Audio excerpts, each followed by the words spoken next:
ezalaka devant pe musala na biso ya kotelema lisusu po kosala musala kitoko bomonaka biso en travers Tindika télévision topesi bino bonjour toza en direct ya cinquantenaire esika peut ko rendre vraiment dernier hommage na apôtre Mbiye watikaki biso mpenza na mikolo yaki na mboka penda ya Belgique lelo toza na cinquantenaire mpona kozwa corps kokende kodepose na cité Bethel bokomona mpenza nde peuple eleli apôtre Mbiye bokomona mpenza ndenge Moïse Mbiye mpenza aza inconsolable pe na bandeko tu ya cité Bethel tosengi na bino bosabone mensuivement bozapete bozala na biso toujours en direct Tindika télévision to Tindika ba actualité ya mboka na biso Congo tomona ina bino bozobentira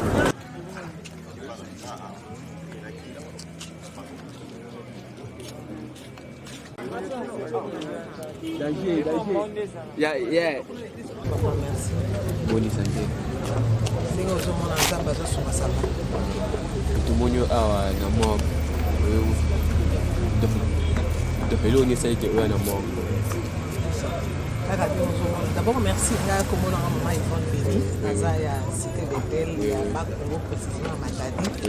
Tu es pour la papa, na biso pour la thème de pour célébrer papa na biso oyo atiki biso. Pour célébrer bolano aux ambassades na pour la biso. Oui, donc on a suko nani na Cité Bethel. Musali au sala. Nzambe sali na Nzambe na za mama pasteur pe na servant de Dieu. Servant de Dieu. OK maman. C'est que tu témoignage ni au za nango ya apôtre. Et puis me kana ko expliquer sur apôtre abelaki ni oui me na liwa bongo. Abelaki to akufika liwa moka ya puisque to ndenge ni dormir au classique moi bato ba le ceci. Merci d'abord tu viens témoigner. Oyo papa atikeli biso lokola héritage. Héritage ya liboso ezali bolingo oyo asemi kati na biso héritage eza ebele atalisi biso koma tokosalela Nzambe na komikisa atalisi biso ndenge kozala moko mpona mosala na Nzambe atalisi biso Yesu akoya mpe tokokenda ndola papa akufi bien sûr akufi liwa oyo Nzambe amonisaki mpona ye azalaki malade. Pojo na entrée. OK. Nazo ya siko. Nazo jana kati, nazo zo. L'homme de Dieu, l'apôtre Emmanuel Mbiye Moulaya, nous sommes en train de rendre hommage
à anglais, changez anglais.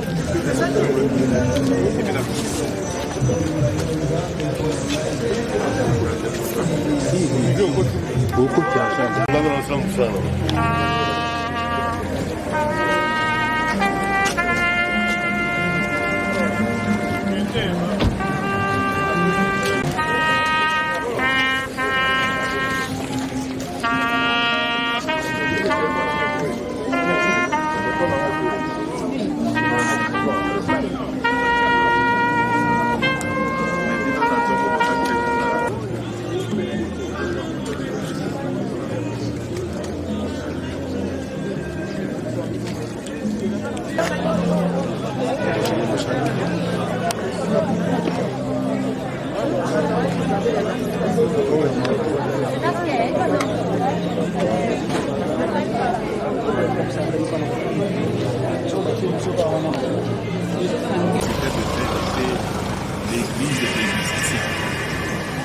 policiers chrétiens vont défiler pour nous.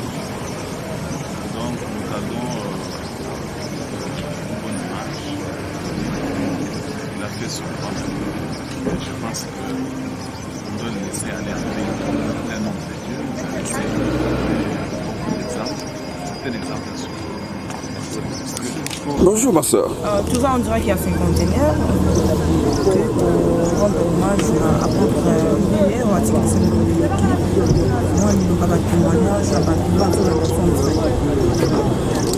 Bon, témoignage pour l'apôtre Mbiye et Zali Peza est belé. Donc on dit que le bango pesa na 5 minutes.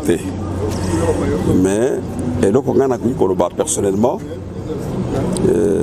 na kutanaki na l'apôtre Emmanuel vers les années 79 ou 80.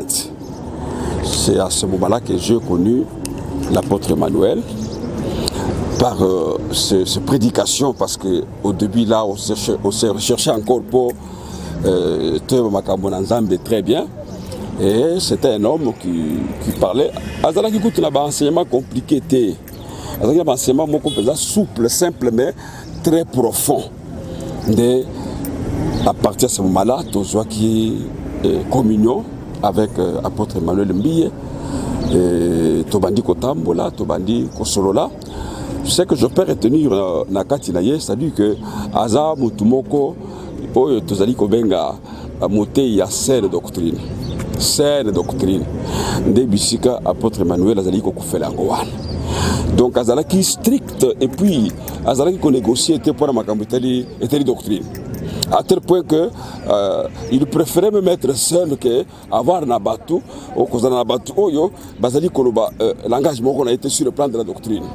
Donc force, il y a apôtre Emmanuel Mbiye, Yangowan. Ça fait vraiment été un homme constant, un homme qui restait toujours radical dans ce qu'il prêchait, conformément aux Écritures saintes. Voilà ce que je peux témoigner, en bref, pour l'apôtre Emmanuel Mbiye. Le pasteur a laissé une famille, a laissé aussi une communauté chrétienne. Quel conseil pouvez-vous prodiguer pour que cela puisse être toujours avec une même élan? Non, nous avons vraiment, vous savez, la famille biologique, notre souci, elle sera toujours unie. Parce que n'oubliez pas que l'un des fils de la famille biologique, c'est celui maintenant qui est le responsable de Bethel. Donc de ce côté-là, nous croyons qu'il y aura la paix. Ok.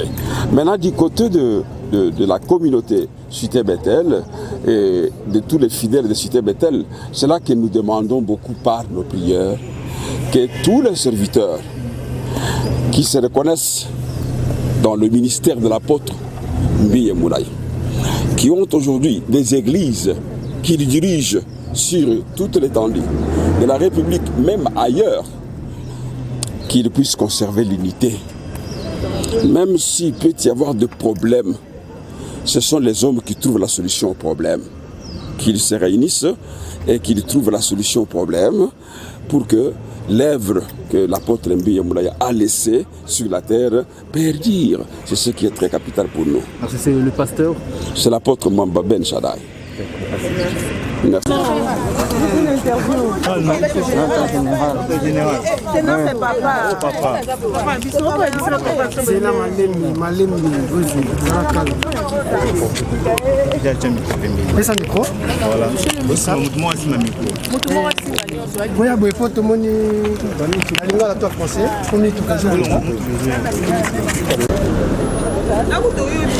ezalaka devant mpe mosala na biso ya kotelema lisusu mpo kosala mosala kitoko bomonaka biso en travers tindika télévision topesi bino bonjour toza on dirait qu'il y a 51 esika peut korendre vraiment dernier hommage na apôtre Mbiye watikaki biso mpenza na mikolo yaki na mboka mpenza ya Belgique lelo toza ana 51 mpona kozwa corps kokende kodepose na cité Bethel bokomona mpenza nde peuple eleli apôtre Mbiye bokomona mpenza ndenge Moïse Mbiye mpenza aza inconsolable mpe na bandeko tu ya cité Bethel tosengi na bino bosabone mensuivement bozapete bozala na biso toujours en direct tindika télévision to tindika ba actualité ya mboka na biso Congo. tomona ina bino bozo benka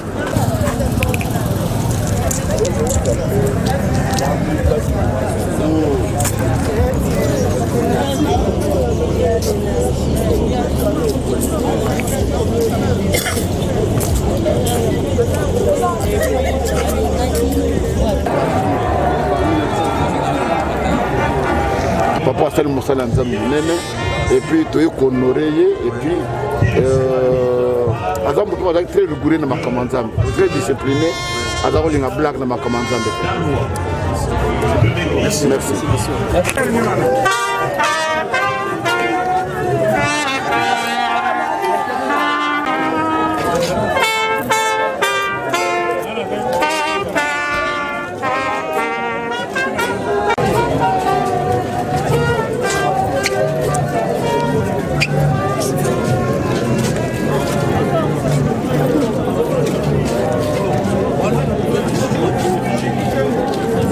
Changer d'avis sur la façon de voir, sur la prière. La radio sentiment. Donc papa Emmanuel Mbiye, pour moi c'est un grand modèle. Donc moi je pleure un baobab quoi. Je pleure un grand. La question on doit finir par ça éloge. Non du tout. Toi tu vas voyager, toi tu me seras ton catch, toi il faut toi y matango. C'est un grand. Il a impacté l'évangile. Ce papa. Dans sa année, papa a la lieu. Tu vois, donc je ne pouvais pas rater cette occasion, pas du tout au monde.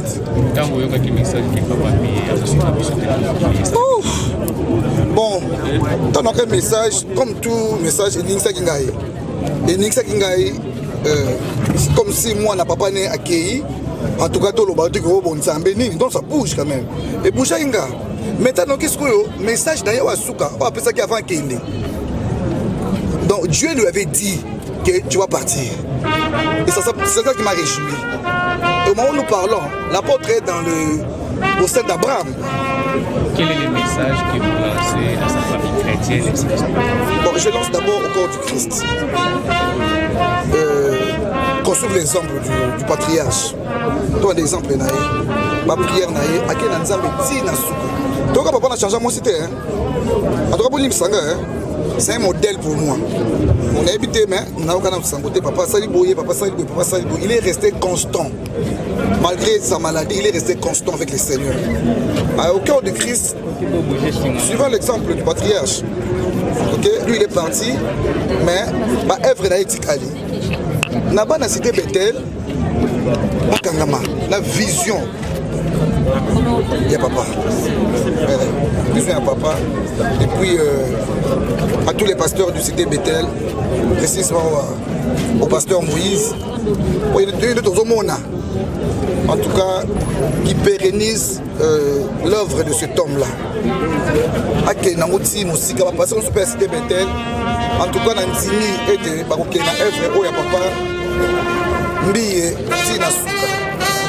ça me suit à côté là, ça me suit à côté là.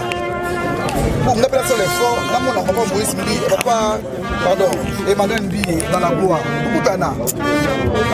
C'est le problème. Koutana et na c'est la sous-ensemble ba kasi pour un jour. On peut faire Zamba botombolanga na mboko yo. Après tama botombolanga aokoma mutu. Aokoma tel. Et puis en été là. Moi personnellement, quand je suis à l'église, je jour où Moïse a comme la maturité.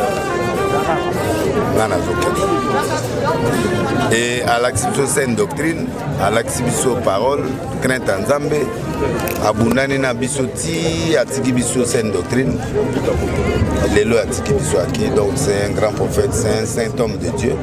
Et puis Azali, Moto, Sobo Moni Batutu, va se déplacer, au Moni combien des hommes de Dieu va se déplacer depuis le premier jour.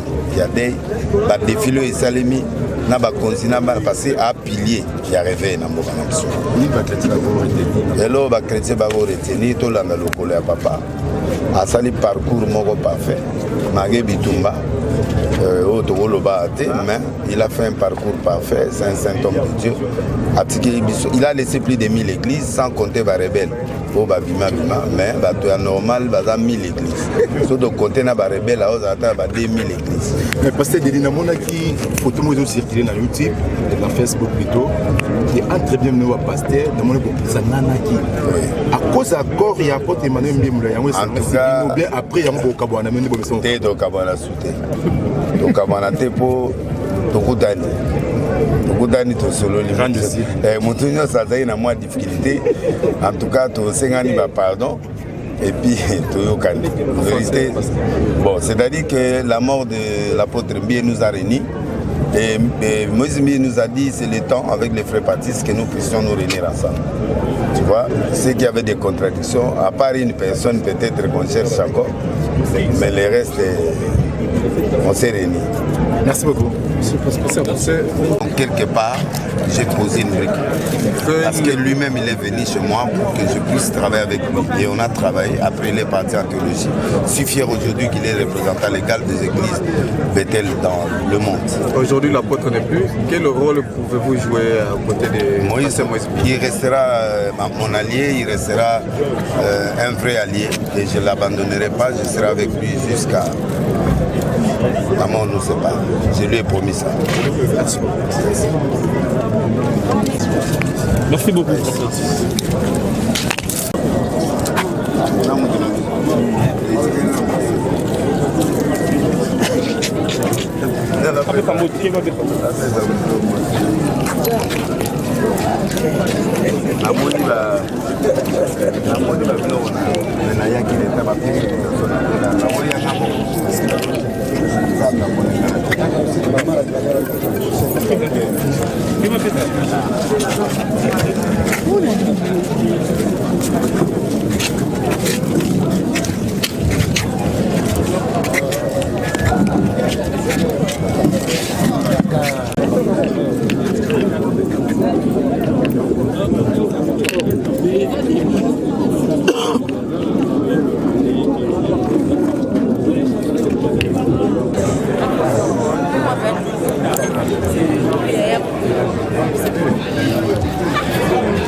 Quittez un peu le téléphone.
Merci.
Ça passe, le couvrez-on n'est pas là.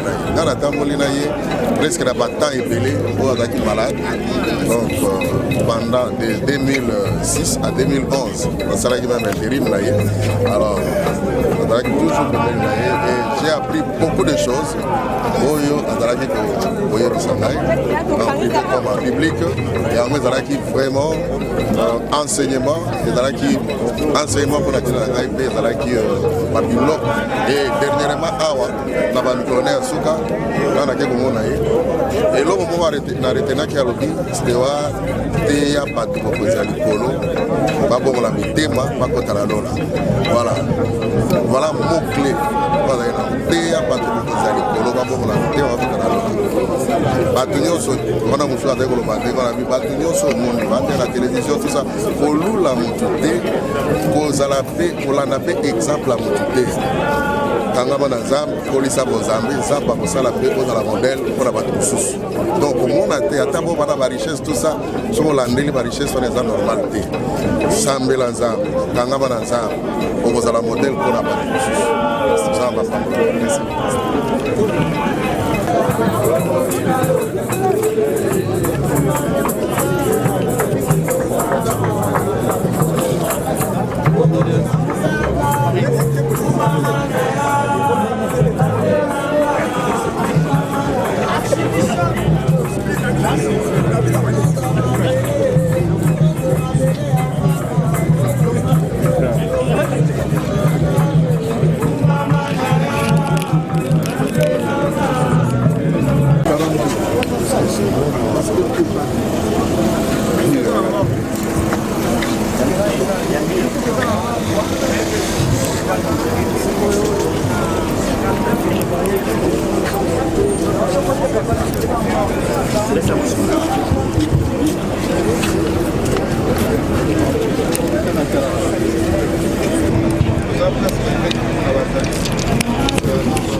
Oh, botin digate.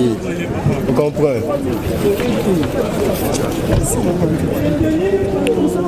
Botin digate. Beaucoup de ça. Papa, mon frère. Calais bien. Merci.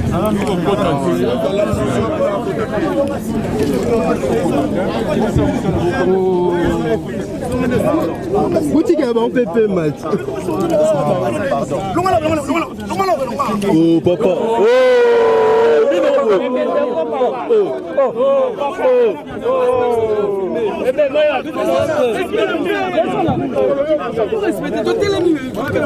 Avancez, avancez, avancez.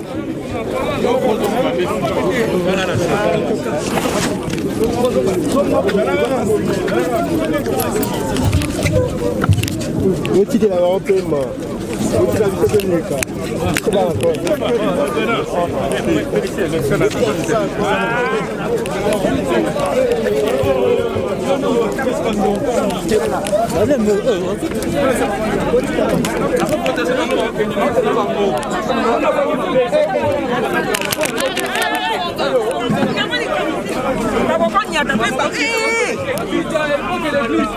Maman, bon, une église. Une église. Ah,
Il a bloqué la porte.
Oui, vraiment c'est triste.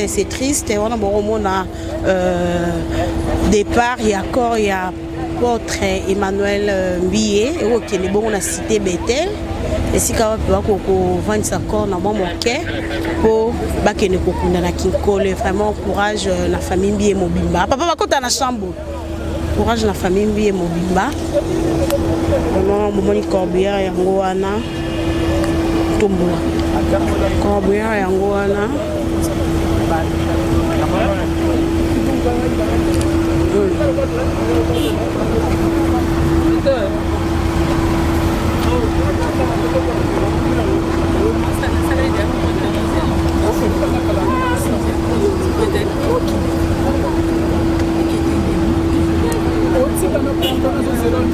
Pesa na funa. Eu filmar.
C'est triste, triste, triste. Vraiment, mon Corbillard et Kokende.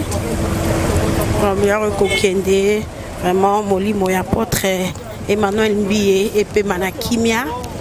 Asali Moussala Nzambe et Bandeliti. Nasuka vraiment.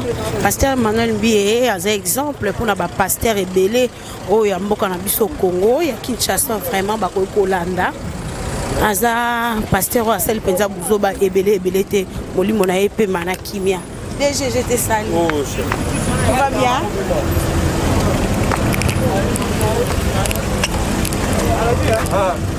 Démarre. Là, il faut un micro et quand même ma carte.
Merci pour les bontés, merci Jésus.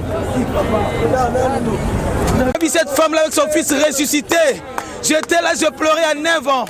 En 89, à l'esplanade du palais du peuple, tu as ressuscité un mort. Moi, j'étais là présent. Je pleurais. Et la femme et son fils étaient dans la joie. Vous avez gagné. Vous avez gagné, mon pasteur.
Après 25 ans d'expérience, eh oui, de 1995 jusqu'à ce jour, Elton Store, l'unique shop congolais de Londres, na Grande-Bretagne, il est long, et la fierté à la communauté nabiso, et surtout, il y a un homme d'affaires congolais sérieux dans la diaspora. Oh yes, yes, yes, yes. C'est créé Elton Store et Sali Kakamoko, le sérieux, à quel na service qui t'a qu'on a client naïe. Avec ma produit naïe, où il y a première classe, il y a qualité supérieure. Oh, il y a ma bombe à Elton Store. Oh yes, mon climat bimbe yeba. Ma maman à Londres va confirmer. Elton Store, c'est le berceau des produits cosmétiques. Il y a solo, produits originaux. Et yes, les alipes perso et produits alimentaires, naturels et organiques. Au travers de nos produits cosmétiques, Elton Store détient le secret. Secret à solo, où il y a posé à maman moi c'est qui toko. Posé à moi sur Penza Basali Kolula, posé à moi sur Mobala Kotala et Alembate, posé sur Kotamboli, Masanga Sima. Eh oui, Yango ne va produire ce comme la Katia Elton Store. Il va produire alimentaire, où il y a Elton Store, Yango de secret à cuisine à maman congolaise. Eh oui, Nyon ce qu'on se pense Mobali na Ezali, Pondu, Matembele, Ngai Ndole, fumbwa ndunda bilembwe oyo nyonso mpenza oyo ekobonga mpona cuisine na yo ezali. Oh yes yes yes, olingi mobali na yo asepela na yo libela na libela, olingi mobali na yo atalaka yo lokola mwasi azali kolula sika. Oh yes, olingi mobali na asisa biloko nyonso otielaka ye na mesa, sekre ezali kaka moko. Etan Star.